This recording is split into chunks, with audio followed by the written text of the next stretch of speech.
ಸಭೆ ಸಮಾವೇಶ ನಡೆಸದಂತೆ ಬಿಜೆಪಿ ರಾಜ್ಯಾಧ್ಯಕ್ಷ ಬಿವೈ ವಿಜಯೇಂದ್ರರವರು ಖಡಕ್ ಆಗಿ ಸೂಚನೆಯನ್ನು ನೀಡಿದ್ದಾರೆ. ಬಿಜೆಪಿಯಲ್ಲಿ ಬಣ ರಾಜಕೀಯಕ್ಕೆ ಅವಕಾಶವಿಲ್ಲ. ಹೀಗಾಗಿ ಯಾರೂ ಕೂಡ ಸಭೆ ಸಮಾವೇಶ ಸಮಾರಂಭ ನಡೆಸಬಾರದು ಎಂದು ರಾಜ್ಯ ಬಿಜೆಪಿ ಅಧ್ಯಕ್ಷರವರು ಖಡಕ್ ಆಗಿ ಸೂಚನೆ ನೀಡಿದ್ದಾರೆ. ವಿಜಯೇಂದ್ರರವರು ತಮ್ಮ ಬೆಂಬಲಿಗರಿಗೆ ಸ್ಪಷ್ಟ ಸೂಚನೆ ಕೊಟ್ಟಿದ್ದಾರೆ. ಮಾಜಿ ಸಚಿವ ಎಂಸಿ ರೇಣುಕಾಚಾರ್ಯ ನೇತೃತ್ವದಲ್ಲಿ ಶಾಸಕ ಬಸವನಗೌಡ ಪಾಟೀಲ್ ಯತ್ನಾಳ ಅವರಿಗೆ ಟಕ್ಕರ್ ಕೊಡಲು ದಾವಣಗೆರೆಯಲ್ಲಿ ಬೃಹತ್ ಸಮಾವೇಶ ನಡೆಸಲು ಮುಂದಾಗಿದ್ದಾರೆ.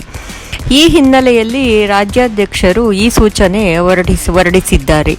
ರಾಜ್ಯಾಧ್ಯಕ್ಷರ ಈ ಸೂಚನೆ ಮಹತ್ವ ಪಡೆದುಕೊಂಡಿದೆ. ಈ ಕುರಿತು ತಮ್ಮ ಅಧಿಕೃತ ಸಾಮಾಜಿಕ ಜಾಲತಾಣದಲ್ಲಿ ಪೋಸ್ಟ್ ಮಾಡಿರುವ ಬಿಜೆಪಿ ರಾಜ್ಯಾಧ್ಯಕ್ಷರವರು ಬಿಜೆಪಿಯಲ್ಲಿ ಬಣ ರಾಜಕೀಯಕ್ಕೆ ಯಾವುದೇ ಅವಕಾಶ ಇಲ್ಲವೇ ಇಲ್ಲ. ಹಣದ ಹೆಸರಿನಲ್ಲಿ ಸಮಾವೇಶಗಳನ್ನು ಆಯೋಜಿಸುವುದನ್ನು ಬಿಜೆಪಿ ಎಂದಿಗೂ ಒಪ್ಪಲಾಗದು ಎಂದು ಸ್ಪಷ್ಟವಾಗಿ ಹೇಳಿದ್ದಾರೆ.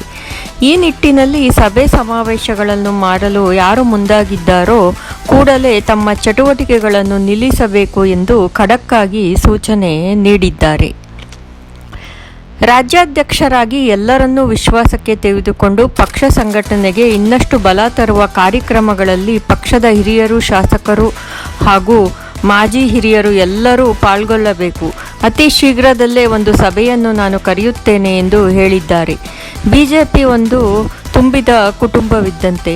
ಪಕ್ಷದ ಚೌಕಟ್ಟಿನಲ್ಲಿ ಪ್ರತಿಯೊಂದು ಸಭೆ ಕಾರ್ಯಕ್ರಮಗಳು ನಡೆಯಬೇಕೇ ಹೊರತು ಪಕ್ಷದ ನಿಯಮಗಳನ್ನು ಬದಿಗೆ ಸರಿಸಿ ಯಾವುದೇ ಚಟುವಟಿಕೆಗಳನ್ನು ನಡೆಸುವುದು ಸಂವಿಧಾನ ಆಶಯಕ್ಕೆ ಪೂರಕವಲ್ಲ ಎಂಬುದನ್ನು ವಿನಮ್ರತೆಯಿಂದ ಸಹೃದಯಗಳಲ್ಲಿ ತಿಳಿಸಲು ನಾನು ಬಯಸುತ್ತೇನೆ ಎಂದು ಅವರು ಸೂಚನೆ ಕೊಟ್ಟಿದ್ದಾರೆ.